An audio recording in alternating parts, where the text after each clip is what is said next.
اچھا حضرت آپ فرمائیے کہ رمضان اور قرآن کا جو باہمی تعلق ہے اس حوالے سے تھوڑی سی روشنی فرمائیے. بسم اللہ الرحمن الرحیم. رمضان اور قرآن کا جو باہمی تعلق ہے اس کو ہم دو حیثیتوں سے دیکھتے ہیں. جی. قرآن نے بھی اس کا ذکر کیا ہے اور فرمان مصطفیٰ میں بھی اس کا ذکر موجود ہے. صحیح. قرآن اس کے بارے میں کہتا ہے شہر رمضان الذی انزل فیہ القرآن، کہ رمضان کا ہی وہ بابرکت ماہ مقدس ہے جس پاکیزہ مہینے میں رب تعالیٰ نے آسمان سے قرآن پاک اتارا ہے. بے شک. اسی طرح فرمایا انا انزلناہ فی لیلۃ القدر وما ادراک ما لیلۃ القدر، ہم نے قرآن مجید شب قدر میں نازل کیا. صحیح. اور اس دونوں آیات سے یہ بات تو کلیئر ہو گئی کہ قرآن مجید کا تعلق رمضان سے اتنا گہرا ہے کہ رمضان اور قرآن میں بھی کہ رمضان سال کے بعد آتا ہے، لیکن قرآن رمضان میں اللہ تعالیٰ نے یہ تحفہ دے دیا نبی علیہ الصلوۃ والسلام کے ذریعے سے. اور پھر جب حضور علیہ الصلوۃ والسلام نے اس کی وضاحت کی ہے، اللہ کے رسول کیا فرماتے ہیں؟ القرآن والرمضان یشفعان. اللہ کے رسول نے فرمایا قرآن بھی اور رمضان بھی دونوں اللہ کی بارگاہ میں تمہاری سفارش کریں گے. کیا بات. اور ایک جگہ پہ یوں الفاظ آتے ہیں القرآن والرمضان یشفعان.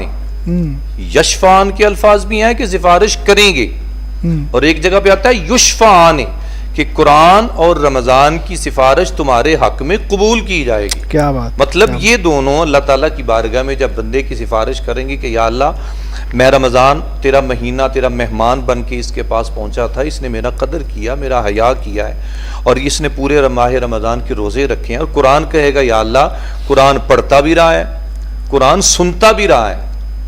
اس کے قرآن پڑھنے اور سننے کی بدولت اللہ کریم سے سفارش کریں گے کہ یا اللہ اس بندے کو معاف کر دے. اور آج دیکھیں عملی صورت میں بھی دیکھیں تو ہر مسجد میں قرآن پڑھا جا رہا ہے. بالکل. جو ہی رمضان کا بابرکت ماہ مقدس شروع ہوتا ہے ہر مسجد سے قرآن پڑھنے کی آواز آتی ہے. پھر ایک اور چیز دیکھیں، اللہ کے رسول کی ایک اور حدیث پاک مجھے یاد آ رہی ہے. نبی علیہ السلام کا ارشاد گرامی ہے، مشہور حدیث ہے. حضور فرماتے ہیں کہ اگر کوئی بندہ ایک حرف قرآن مجید کا پڑھتا ہے تو اس کو 10 نیکیاں ملتی ہیں. اور رمضان کے اندر کیا ہوتا ہے؟ رمضان کے اندر حضور فرماتے ہیں کہ انہی نیکیوں کو اللہ 70 گنا بڑھا دیتا ہے. کیا بات. یعنی 70 نیکیاں مل جاتی ہیں. اسی طرح کوئی بھی عبادت ماہ رمضان میں لے لیں، کوئی بھی عبادت ماہ رمضان میں لے لیں، اللہ رب العزت 70 گنا اس کا ثواب بڑھا دیتے ہیں. میں تو اکثر یہ بات کہا کرتا ہوں، یہ اللہ تعالیٰ کی طرف سے نا لوٹ میلہ اور سیل میلہ ہوتا ہے. بالکل ماہ رمضان کا لوٹو بھائی، لوٹو، کتنا لوٹ سکتے ہو. اور پھر دیکھیں شام افطاری کا جب وقت آتا ہے تو وہ اللہ کے رسول کا فرمان ہے نا للصائم فرحتان، فرحۃ عند افطارہ وفرحۃ عند لقاء ربہ. حضور فرماتے ہیں روزے دار کے لیے 2 خوشخبریاں ہیں. پوچھا گیا یا رسول اللہ کون سی؟ اللہ کے رسول فرماتے ہیں پہلی خوشخبری جب وہ شام کو بھوکا پیاسا اپنے گھر کے دسترخوان پہ بیٹھتا ہے نا، تو زاہد بھائی عام کیا کہتے ہیں غریب سے غریب گھر بھی ہو نا، اس کا ان دنوں میں دسترخوان وہ بھی بھرا ہوتا ہے. یہ اللہ کی طرف سے خاص انعام ہے، اللہ کی طرف سے خاص انعام ہے. تو ایک وہ خوشخبری ہے، اور دوسری خوشخبری عند لقاء ربہ، جب اپنے رب سے ملے گا. پوچھا گیا یا رسول اللہ وہ کیا ہوگا؟ اللہ کے رسول نے فرمایا اپنے رب کا دیدار کرے گا. تو ماہ سیام اپنے ساتھ یہ قرآن کی بابرکت کتاب لے کر آیا ہے. اور الحمدللہ جتنے بھی مسلم ممالک ہیں، جتنے بھی مسلم ممالک ہیں، سب جگہ پہ قرآن پاک پڑھا جا رہا ہے. بلکہ نا مجھے ایک اور حدیث پاک بھی یاد آتی ہے، حدیث قدسی ہے کہ نبی علیہ السلام ارشاد فرماتے ہیں ایک وہ وقت تھا کہ آج زمین پہ انسان اکٹھے ہو کر قرآن پڑھتے ہیں. ایک وہ وقت تھا کہ جب رب خود قرآن پڑھتا تھا.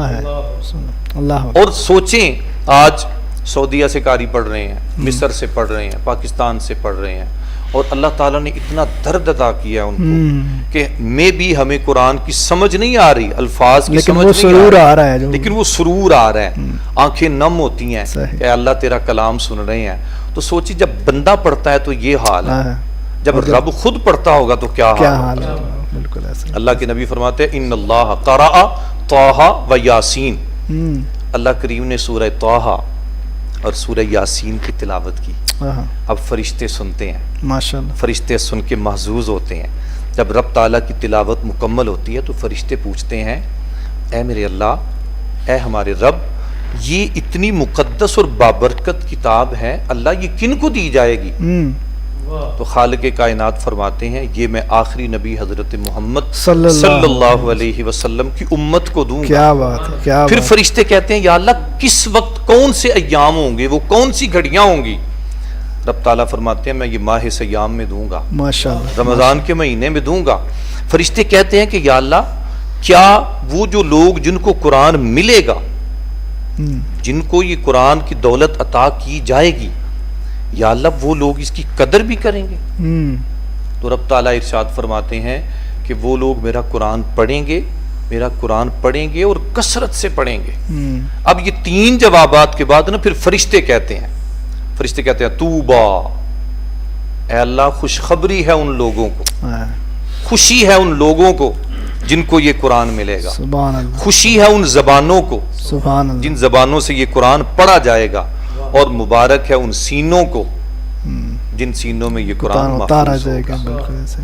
اب ان احادیث سے یہ بات سمجھ آتی ہے کہ قرآن اور رمضان کا بڑا گہرا تعلق ہے۔ اور آج عملی طور پر دیکھیں نا تو جس بندے نے نا سارا سال قرآن کو نہیں نہ کھولا ہوتا، ان دنوں میں وہ بھی کبھی نہ کبھی کبھار قرآن کھول ہی لیتا ہے۔ یہ دل میں خیال آ ہی جاتا ہے کہ چلیں یار تھوڑا زیادہ نہیں تھوڑا سا ہی، اور بلکہ میں تو یہ کہوں گا کہ سامعین ناظرین کے یہ سن رہے ہیں اور دیکھ رہے ہیں اس آپ کے اس چینل کی وساطت سے، جو والدین ہیں وہ اس حوالے سے اپنے بچوں پر سختی کریں۔ اب میں نے کیا کیا ہے، یکم رمضان سے ہی میں نے اپنے بچوں کو ٹارگٹ دے دیا، وہی تم نے بھی مکمل پڑھنا ہے، تم نے بھی مکمل پڑھنا ہے۔ چھوٹا ہے اس کو 15 پارے کہے ہیں، باقی سب نے بھائی ایک ایک قرآن مکمل کرنا ہے۔ تو تھوڑی سی اگر ہم توجہ کریں گے، بالکل بالکل بہت ضروری ہے، تھوڑی سی توجہ کریں گے، تھوڑی سی توجہ سے ہمیں خاطر خواہ نتائج اور ثمرات حاصل ہو سکتے ہیں۔ بس ہماری توجہ کی کمی ہے، وگرنہ اس کی رحمتوں میں کمی نہیں ہے۔ بالکل ایسے وہ بڑا بے نیاز ہے، اس کی رحمتیں بڑی باپایا ہیں۔ بالکل بالکل۔